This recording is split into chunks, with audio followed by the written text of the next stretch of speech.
So as Diksha was mentioning, I'm a social entrepreneur, but I do believe in recognizing and introducing myself as a problem solver. Now, today, and in the current millennia that we are living in, the most important problem that I would like to pitch in front of you today is how might we feed the growing population that is going to reach 9 billion by 2050. Today's current population, global population, is at 7.2 billion.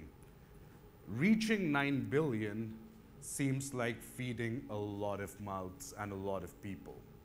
And in today's world, more than 80% of the food production is at the onus of small-scale farmers. Now, for those of you who do not know who these small-scale farmers are, their typical profile is farmers that have farmlands and land holdings less than 1 to 2 hectares, which is around a small land holding where they would be cropping no more than 2 or 3 different crops. And that would be responsible for self-consumption and also for selling it to the market so that that is able to reach the urban spaces and also go to the consumers and feed them. But in today's world, 80% of the 450 million farming population are small farmers. Now, these small farmers are able to produce enough to feed themselves and feed their own particular region. But the problem that we are facing at this current juncture and in the subsequent years is that the size of the land holdings will not increase. Land will always land up shrinking. The second and the most pertinent threat to human existence that we are facing right now is climate change. Now, climate change, fluctuating weather patterns, seasonal variations are being faced by the farmers in the rural hinterlands of Odisha, to the communes of Cambodia, to the villages in Haiti in Western Hemisphere. Now, how climate change is adding on to the food stress and water stress problems and how these are interrelated, the gravity of those problems is going to increase in the near future and as we move ahead. Another important thing that we have found out is, as per research from an agriculture data intelligence organization, the world is going to fall short of 214 trillion calories. That is a lot of nutrient insecurity that we are moving towards. And that is going to happen in the next 10 years. Within 2027, the world is going to fall short of 214 trillion calories, well within a timeline when the population is surging towards reaching 9 billion. Now, again, the question is, how might we land up feeding the surging global population? Would innovations in the urban environment in the form of vertical farming, hydroponics, aquaponics, industrial farming be sufficient in feeding the growing population? The answer is an inevitable no. All these different innovative forms of farming, industrial farming aside, will be able to complement and supplement what the small farmers would be able to produce. But it is of primal importance that the small farmers are taken into consideration as the nucleus to help feed not only themselves, but also the growing population. Now, we've talked about the farmers and how they're supposed to increase the capacity in order to make sure they can feed the growing population. We've talked about climate change and its existential threat to not only humanity, but to induce food and water crisis. We've understood that there is a looming nutrient deficiency in less than a decade. But what we are also missing is we have the technological solutions and the state-of-the-art advancements that we are making through digital platforms, through software applications, through hardware, through artificial intelligence, through machine learning, and also the current breakthrough in blockchain technology. Now, all of these state-of-the-art technologies are shedding a positive and optimistic light on this inundated future where we might not be able to feed the growing global population. The advances in these technological frameworks is important for these small farmers, and I would come to the reason why these technologies play a pertinent role in helping the small farmers help the growing population be food and nutrition secure. Now, when we talk about a small farmer, we're talking about a farmer in the rural hinterlands of India, or in the deepest pockets of sub-Saharan Africa, or in the foothills of the Andes Mountains in South America. These are the farmers that rely upon their own behavior, intergenerational transition of knowledge, peer-to-peer learning, as well as whatever accessibility to informal knowledge, products, and credit they get to. Now, this is where technology can play a befitting role in changing the entire paradigm of how these interactions and transactions are done. Every small farmer needs only 3 important things to make a successful decision on producing that crop, on availing the finance to grow that crop, and to sell that crop in the markets. So we are talking about knowledge, we're talking about markets, and we are talking about finance. But what we are missing is that these 3 important buckets can be provided to these small farmers using data-driven decision making, using the breakthrough technologies of digital platforms, of machine learning, of artificial intelligence, in helping these farmers come up to speed so that tomorrow the small farmer of today is able to grasp that what do I need to grow? How much do I need to grow so that I'm able to sustain not only my soil, but also the production that I need to eat and sell in the markets? What is the value that is available for my produce in the market, and what is the time at which I should be ready to harvest that produce? All of this is intelligence. If we can have intelligence in the form of all of us getting to know when our next driver is going to pick us up from our location, why is it that we cannot provide the small farmers the necessary information that gives them the knowledge that when is this truck going to arrive to pick up my vegetables to take it to the nearest cold storage?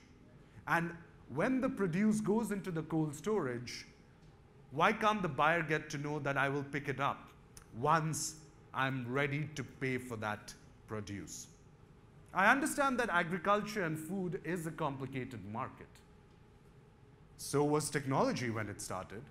But technology today has simplified lives, has become a field leveler, a game changer, and is now responsible for exponential growth. But exponential growth at the mercy of small farmers, the first line of entrepreneurs, the first line of individuals responsible to feed the growing population, cannot keep them in dark. Technology is a game leveler.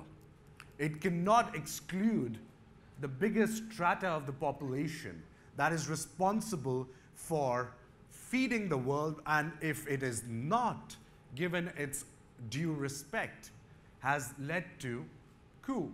It has led to civil disobedience. It has led to governments falling down. Now, looking at the technology and putting it towards a small farmer, we saw a grim future from the perspective of climate change, from the perspective of food insecurity and the looming nutrition insecurity. But the great news is that this technology plays a categorical role in bridging the gap which should not be widened further between the farmer and the rest of the world. The 2.2 billion people that are directly dependent on their livelihoods are able to give themselves the benefit, their households, the investments that they need to climb up the ladder and become the next middle income group. Now, these are the small farmers that in today's world have to go from point to point, getting to know where is it that I would be able to make the best of my time, best utilization of my capacity to produce an optimal amount so that I'm able to sell it in the market in order to feed my family, invest in my children's education, have some contingent cash for healthcare investments, and so on and so forth. Throughout the globe, from Southeast Asia to the Western Hemisphere, each and every small farmer invests categorically in 3 items: food, education, healthcare. Now, increasing the capacity and the possibility of every small farmer to be able to grow sufficiently and sustainably creates a butterfly effect of them investing more in sending their kids to school, in becoming part to this bigger formal economy. Now, this is what is the little butterfly effect that I am referring to. One small investment that counterbalances technology with sustainable growth of small farmers leads to their participation in the greater economy. They would be able to transact more, send more kids to the schooling system, and will be a part of the formal financial and financial services system, and thereby becoming part of the more global outlook and growth that we are all looking towards. Now, the technology is a pivotal aspect where we would be able to help these farmers not only grow, but also be able to sustain. The intelligence that allows these farmers, being in their half a hectare of farmland, through a smartphone, be able to know that the next cropping season is when I will be able to grow rice, maize, grains, or vegetable crop. And in order to grow each one of these crops, the smart device with them allows them to identify whether the environmental conditions are conducive, whether the soil health is appropriate, and whether the input availability of the products is absolutely there for them to grow any kind of cropping produce they choose. Once the production is ready, the smart device allows itself to curate specifically, alerting this farmer when and how to take care of certain existential and extrinsic events that might hamper the productivity of the crop. And once the production is successfully ready, the smart device again recommends this farmer whether to harvest all in once or to do it in phases. Understanding that if the farmer has to do it in phases, there needs to be a warehouse or a cold storage or any other brick and mortar infrastructure for the farmer to be able to store the produce. And if the farmer does not have access to any of these brick and mortar infrastructure, the buyer is given a quotation to buy the produce from the farmer. Now, this is precisely what a data-driven intelligence and smartness is all about. It's simple. It allows to interact the world with the farmer, and it also does not exclude the farmer from the knowledge the farmer has acquired since generations. The only thing which the farmer today understands is that there is a seasonal variation. There has been a change in weather. How might we be able to solve what we need to plant in order to help us give the right production? That is where the technology comes in.